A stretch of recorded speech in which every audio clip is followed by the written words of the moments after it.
suis heureux de participer à cette table ronde pour deux raisons principales. Les journées philosophiques d'Uriage, telles que pensées par Thierry Minessier, sont un trait typique d'une démocratie, à savoir des agoras où sont débattues des questions qui préoccupent ses citoyens. Mon exposé sera émaillé de la pensée d'un philosophe qui, peut-être pour certains, et à coup sûr pour moi, fait aimer et désirer la démocratie, Cornelius Castoriadis. Je suis entouré de philosophes spécialistes de la démocratie, mais pour que la démocratie recommence, il faut que nous en ayons envie et que nous la fassions revivre autour de nous au quotidien. Deuxième raison, cet exercice me permet de définir autrement ce que signifie mettre la finance au service du bien commun. Question lancinante qui, depuis 20 ans, ne mobilise pourtant que quelques rares financiers qui souhaitent penser une finance au service du bien commun dans le cadre de petits groupes de réflexion, comme l'Observatoire de la finance, associé à la revue Finance et Biens communs, ou encore le groupe Finance and Sustainability. De fait, cette question mérite une approche radicale, au sens étymologique que rappelait Jacques Ellul, qui va à la racine. Elle mérite également une approche philosophique au sens de Castoriadis, quand l'individualisme permet de briser les clôtures de la pensée partagée et participe à la remise en question des évidences, articulant la convergence du collectif et de la liberté individuelle. Je cite Castoriadis qui dérange. « Je philosophe, cela veut dire j'ai décidé de penser par moi-même et librement, je cherche ce qui est ou me paraît vrai, et périssent l'Église, l'État, les autorités, les universités, les médias et le consensus. » Il nous est demandé aujourd'hui de réfléchir aux besoins d'éthique. De quel besoin d'éthique s'agit-il quand il s'insère, comme dans le titre de notre table ronde, entre deux mots, société démocratique et politique? Je reprendrai la définition de Paul Ricoeur, voyant l'éthique comme la visée de la vie bonne, avec et pour autrui, dans des institutions justes. Il est question de l'art de bien vivre ensemble avec et pour autrui. La démocratie qui naît au 5e siècle avant Jésus-Christ participe de cet art, qui n'est pas une science, mais vise la vie bonne. Chaque époque doit s'interroger sur sa propre définition de la vie bonne et penser les moyens pour y parvenir. En ce sens, que se manifeste aujourd'hui un besoin d'éthique est une chose saine. Mais aujourd'hui, quels sont les citoyens qui, par leur débat, formalisent les règles de ce qui permet la vie bonne? Dans quel lieu s'exprime ce besoin d'éthique? Quels médias en sont légitimement les porteurs? Qui assure la juste application de ces règles désirées par une majorité? Car il était aussi question de vivre dans des institutions justes. Créer ces institutions justes est autant un but qu'un moyen dans la cité politique pour fabriquer ce bien vivre ensemble. C'est par la création de ces institutions que le citoyen devient citoyen, selon Aristote, puisqu'il se montre ainsi capable de gouverner et d'être gouverné.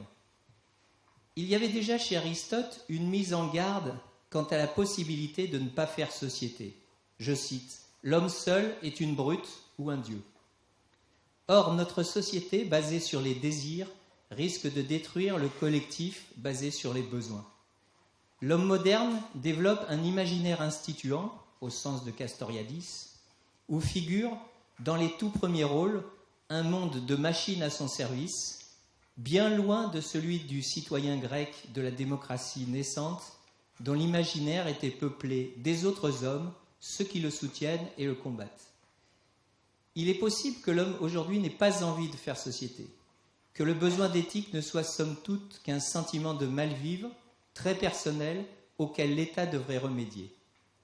Le citoyen d'aujourd'hui semble s'en remettre entièrement à l'État et aux machines pour édicter les règles et les faire appliquer. Or, le pouls de notre démocratie, que Castoriadis qualifiait plutôt d'oligarchie libérale, bat faiblement. Si bien que le besoin d'éthique est, me semble-t-il, au moins en partie, le symptôme d'un déficit de démocratie. C'est en cheminant entre des exemples empruntés à la finance ou à l'écologie que je veux essayer de trouver des pistes pour revivifier notre démocratie. Il s'agit en effet de réfléchir à qui édicte les lois qui nous régissent aujourd'hui et voir pourquoi nous devrions faire agora. Par suite, en identifiant ceux qui menacent notre vie bonne, je soutiens qu'il nous est possible d'exiger de ceux à qui nous confions les responsabilités qu'ils défendent avant tout l'intérêt collectif et nos biens communs. Enfin, parce que je crois que chacun de nous peut trouver sa dignité, sa fierté, sa responsabilité de citoyen, j'oserais imaginer les armes à forger pour défendre sa cité, c'est-à-dire des outils conviviaux au sens d'Ivan Illich. Alors, première proposition pour revivifier notre démocratie, faire agora. Pour fonctionner, toute démocratie a autant besoin d'agora où tous, sans exception ou presque, se retrouvent pour débattre, que d'institutions fabriquées pour organiser la vie en communauté. Il y a besoin d'agora parce que les questions du bien vivre ensemble se renouvellent ou demandent confirmation, et parce que des citoyens osent de nouvelles questions, réinterrogeant les pratiques et les institutions. La société démocratique fabrique des citoyens qui se frottent les uns aux autres et, à leur tour, modifient les institutions dans un processus social historique ouvert et dynamique, cherchant de nouvelles réponses à de nouvelles questions collectives. La question de savoir qui participe aux discussions sur l'agora est fondamentale. Mais c'est un fait implicite qui n'est plus mis en question quand, par exemple, les Athéniens font graver dans le marbre toutes les lois de la cité qui commencent par la même phrase rituelle précédant l'énoncé précis de la loi. Et cette phrase est toujours « Nous nous sommes réunis et nous avons décidé qu'il était bon pour nous de… » Et la loi était derrière. Avant de décider, il convient donc de confronter, même avec véhémence, des points de vue différents. Et cela se pratique sur l'agora. L'imaginaire du grec athénien est qu'il est bon de gérer ensemble les affaires communes. La liberté, c'est la possibilité d'aller à l'agora pour débattre. La liberté de ne pas venir est contrariée par des rabatteurs qui sont utilisés pour pousser les retardataires à venir, ou par l'imaginaire de l'époque, qui est alors de jeter l'opprobre sur le citoyen qui n'irait pas débattre avec les autres. La liberté du moderne est contraire. C'est la liberté de ne pas aller débattre, de ne pas gérer les affaires communes et les biens communs. Imaginaire différent qui oriente les institutions dans un sens ou dans un autre suivant les peuples. Aujourd'hui, par exemple, le système suisse des votations s'affaiblit par une participation déclinante, mais les Islandais réécrivent leur constitution pour protéger leurs biens communs. Nombre d'agoras ont disparu, ne faisant plus partie de notre imaginaire collectif de bien vivre. À ceux qui disent que les médias constituent l'agora moderne, posons deux simples questions.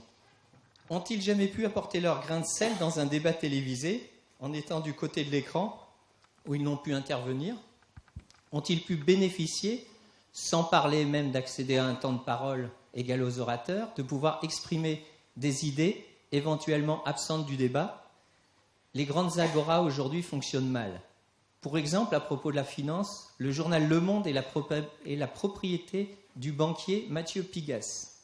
Or, ce dernier intervient pour empêcher l'apparition de tribunes critiques sur la banque. Où sont les débats sur l'utilisation des 1000 milliards de monnaie créée et distribuée aux banques suite à la crise de 2008? Ils sont noyés dans les millions d'informations sur le net. Mario Draghi, l'inamovible gouverneur de la Banque centrale européenne, par statut pour 5 ans, semble décider seul ou avec quelques banquiers centraux, dans une procédure opaque et secrète, de qui va bénéficier de l'argent créé. Qui ici a eu son mot à dire? Et pour continuer dans le domaine financier, qui édicte les règles? Ou plutôt, qui casse les règles? Prenons un exemple. La Banque centrale américaine, la Fed, où Greenspan a orchestré 30 ans de dérégulation. Greenspan est ami de la philosophe Ayn Rand. Vous voyez ici le rôle des philosophes, pas toujours positif.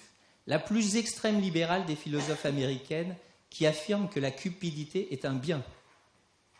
Figure de l'anticommunisme radical, elle prône également l'indépendance et le laisser-faire face à toute forme de collectivisme. Avec cette caution philosophique, Greenspan a détruit alors patiemment toutes les régulations.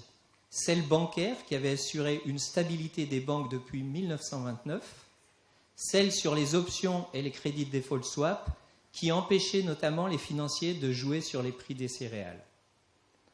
Pour qu'un système complexe fonctionne démocratiquement, il faut, comme l'a si bien décrit Aristote, des experts qui maîtrisent la techné pour l'action de l'homme sur le monde et des citoyens qui font la doxa. Si sur le plan technique, l'expert domine le citoyen, sur le plan politique, il doit être au service du citoyen. Parce que la vie bonne, dans la cité athénienne, ne vise pas seulement la gestion techniquement optimale d'un système, mais pose aussi la question des moyens d'y arriver aux trois formes d'égalité que sont l'isonomia, l'égalité devant la loi, l'isocratia, l'égalité des pouvoirs, et l'iségoria, l'égalité dans la prise de parole. À ce titre, devons-nous agréer la connivence entre banquiers et politiques ? L'exemple d'Emmanuel Macron passant de la banque Rothschild au ministère des Finances est une pratique courante aux États-Unis où les responsables de la banque Goldman Sachs réalisent des allers-retours si fréquents de la banque vers les sphères du pouvoir politique ou des banques centrales que cette banque est appelée, par boutade, Government Sachs. Deuxième proposition pour revivifier notre démocratie, lutter contre le pillage des biens communs. Comme le soulignait déjà Héraclite, tout naît de la lutte. Le bien commun du temps de Socrate, c'est la liberté physique de chaque citoyen de la cité. La force guerrière assure que les Spartiates ne prendront pas la ville et que l'on ne finira pas esclave. La violence surplombe et protège la démocratie. La démocratie n'est pas molle puisque c'est une lutte permanente pour se maintenir. Les Athéniens qui oscillaient en permanence d'un régime à l'autre, d'une oligarchie à une tyrannie, avec cette belle fenêtre démocratique, en savaient quelque chose. Où sont les ennemis aujourd'hui ? Ce sont ceux qui pillent nos biens communs, avec d'autant plus de frénésie qu'ils deviennent rapidement des raretés convoitées par tous. 4 exemples pris au hasard de mes lectures de cette seule semaine. 1 milliard d'hectares devenus désertiques au XXe siècle, ce qui nous laisse seulement 1,5 milliard d'hectares cultivables. Des ressources halieutiques en disparition rapide. Des mines où l'extraction à moindre coût conduit à des terres stériles et des dégâts écologiques majeurs. Des groupes humains, il y a peu autonomes et vivant en quasi-autarcie, condamnés à l'exode ou au salariat par disparition de leurs ressources, comme au Sénégal, où les navires européens ont acheté le droit de piller les ressources en poissons des côtes. Partout, surexploitation de la terre, partout, surexploitation de l'homme, qui, perdant l'autonomie, doit se vendre souvent à ceux-mêmes qui ont fait disparaître son autonomie. L'impossibilité de vivre de la nature que les prédateurs humains pillent ou s'approprient ne laisse plus d'autre choix que l'esclavage salariat au service de ces mêmes groupes prédateurs. Revenons en France. Les maires de France détiennent finalement entre leurs mains le droit de gérer le devenir des terres en les rendant constructibles ou non. Les intérêts privés et des pratiques devenues usuelles de clientélisme, voire de corruption, ont conduit à bétonner en 10 ans l'équivalent de la surface d'un département français. Ici, le besoin d'éthique, affiché par nombre de citoyens, cache en fait le besoin d'État. En Allemagne, par exemple, les plus-values réalisées lorsqu'un terrain voit sa valeur multipliée par 100 quand il devient constructible, sont partagées équitablement entre la commune et le propriétaire. Partout, la finance, cachée dans l'ombre des actions, permet cette surexploitation en taisant et cachant les profits pour que jamais cette prédation ne puisse être ni punie, ni faire l'objet d'une maigre réparation financière. L'impunité a fait du crime organisé la règle de gestion d'organisations de plus en plus nombreuses et actives. La frontière même entre pratiques mafieuses et pratiques d'entreprise devient chaque jour plus floue. Malgré les discours, la légalité recoupe de moins en moins la légitimité. Même le concept à la mode de responsabilité sociale de l'entreprise est plutôt qu'un sursaut, bien souvent un faire-part de décès. Ostrom, prix Nobel d'économie, fait une analyse qui, bien que politiquement non correcte, donne à réfléchir. Si un mode de gouvernement est durable, c'est souvent que les sociétés qui gèrent correctement leurs biens communs ont 2 caractéristiques. Tout d'abord, elles veulent transmettre un mode de vie à leurs enfants. Mais aussi, elles protègent les biens communs du groupe en empêchant ceux de l'extérieur d'accéder à leurs ressources. Le contrôle et la traçabilité des richesses peuvent aussi permettre de limiter le pillage en notant l'immunité apportée par les systèmes financiers. Des règles simples pour permettre aux juges de travailler ont été proposées par 7 juges européens dans l'appel de Genève il y a 10 ans. À l'époque en Europe, ni les politiques ni les citoyens n'ont suivi. Les choses évoluent peu à peu, mais suffisamment doucement pour permettre aux bien informés d'y échapper. Nous sommes loin de la situation du 5e siècle où la peur du contrôleur était forte et souvent bonne conseillère pour les magistrats d'Athènes, qui, même après leur mandat, devaient faire face à une longue période de vérification tatillonne sur leur enrichissement. Alors, quelle est la différence entre les pays où la corruption est sèchement punie et ceux où l'impunité règne ? Probablement l'éducation, qui est le lieu d'accroche d'une éthique. Un des rôles attendus de l'État est de former des citoyens qui feront et respecteront des lois et non des individus purement égoïstes, comme on le fait pourtant avec cynisme dans nos écoles de commerce. Et par exemple, le rôle de l'État, qui me semble aussi être représenté par les professeurs de finances fonctionnaires, est de refonder les cours de gestion, revisiter les modèles en finance, réencadrer les pratiques. Dans cette lutte contre le pillage des biens communs, stratégique et coordonnée, l'État pourrait être à l'avant-garde pour représenter et défendre les intérêts des citoyens. Ici, on attend l'État et un État stratège. Comme les Grecs en guerre, il faut élire celui qui paraît le meilleur pour conduire le combat. Ici, on attend non des paroles consensuelles, mais après le débat, des actes forts. Troisième proposition, pour revivifier notre démocratie, fabriquer des outils conviviaux. Nouvelles technologies, mondialisation font apparaître des problèmes inédits, des enjeux nouveaux, et puis le mot est lâché, le système est complexe.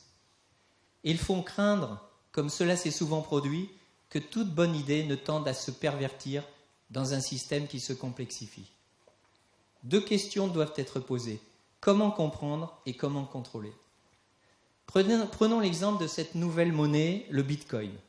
Une monnaie considérée comme alternative, mais qui, faute de compréhension, finit pour nombre de citoyens par se confondre avec les monnaies locales. Or, le Bitcoin sert le blanchiment et la spéculation et n'assure aucunement les échanges des besoins humains, à l'inverse des monnaies locales. Alors, comment assurer la transparence, mais aussi la compréhension de tous, nécessaire à une discussion sérieuse sur l'agora ? Prenons un autre exemple, celui du marché du carbone, qui visait à réduire les émissions de gaz à effet de serre, mais qui finit par être un moyen pour des escrocs de détourner de l'argent public par des systèmes appelés carrousels de TVA. Comment contrôler ? Pour piloter les systèmes complexes, l'homme est transformé en une machine devant répondre à d'autres hommes-machines de l'adaptation de sa vie à une norme qu'il n'a pas décidée, exprimée en termes d'indicateurs qu'il n'a pas non plus choisis. Max Weber l'avait envisagé il y a un siècle. Je cite, « L'ordre lié aux conditions techniques et économiques de la production mécanique et machiniste détermine avec une force irrésistible le style de vie de l'ensemble des individus nés dans ce mécanisme, et pas seulement ceux que concerne directement l'acquisition économique.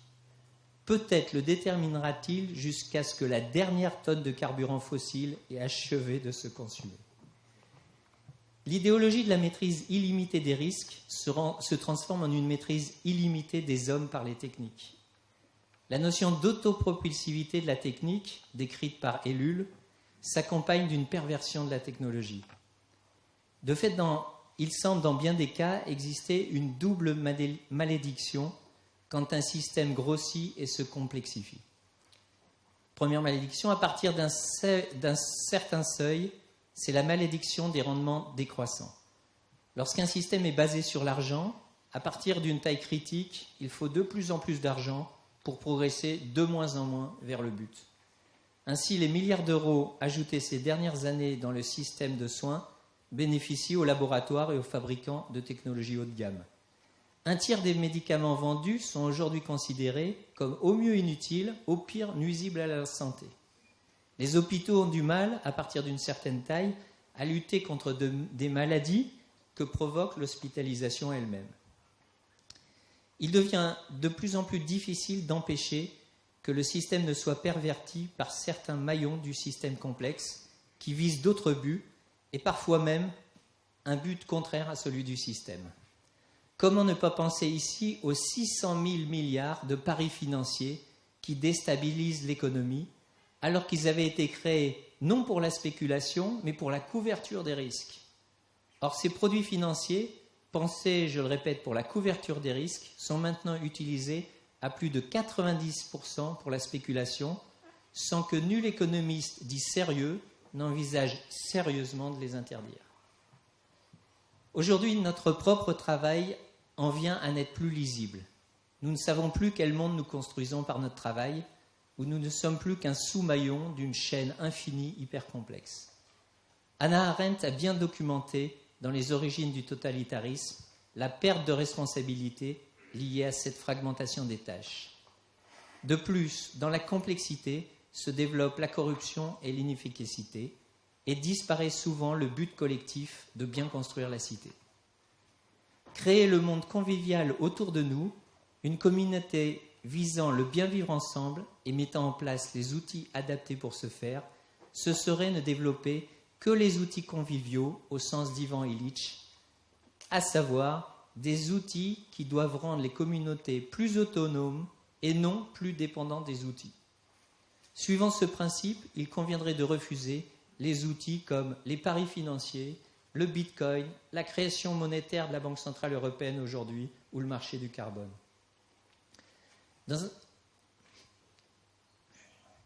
Dans un monde qui donne des signes d'effondrement, où les héritiers dominants s'arc-boutent sur des règles devenues inadaptées à l'époque, injustes et nuisibles, les perdants du système pourraient se considérer en guerre et revenir à des techniques de résistance en étant dans la légitimité, mais aussi parfois de plus souvent à la limite de la légalité.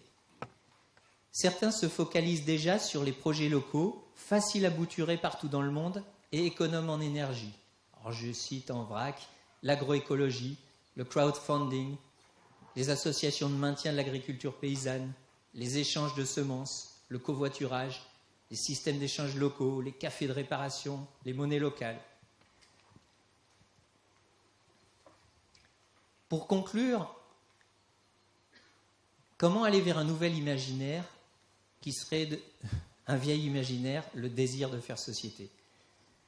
Il y a urgence à penser notre monde de demain, parce que le nombre d'habitants s'accroît rapidement, que notre empreinte écologique grandit constamment, et donc que nos premiers voisins sont chaque matin plus proches. L'individualisme et l'éthique light, non conflictuelle et apolitique, ne nous projettent pas dans l'avenir de notre collectivité humaine. Être libre, c'est être capable de se défendre pour vivre un nous qui définit son projet d'autonomie.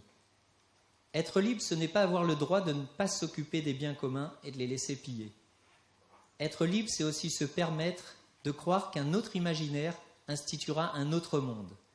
C'est prendre le risque de s'opposer, par exemple, aux économistes libéraux qui chantent constamment le principe de « there is no alternative » ou aux philosophes qui font l'éloge d'une complexité qui deviendrait un prétexte pour prétendre que rien ne sert de faire de la politique, pour fabriquer en commun un monde régi par nos lois. Être libre, c'est retrouver le chemin de l'agora et le sens du dialogue. Jeu est un jeu parce qu'autrui est un jeu. Le dialogue nous permet alors de construire ensemble un morceau de monde commun.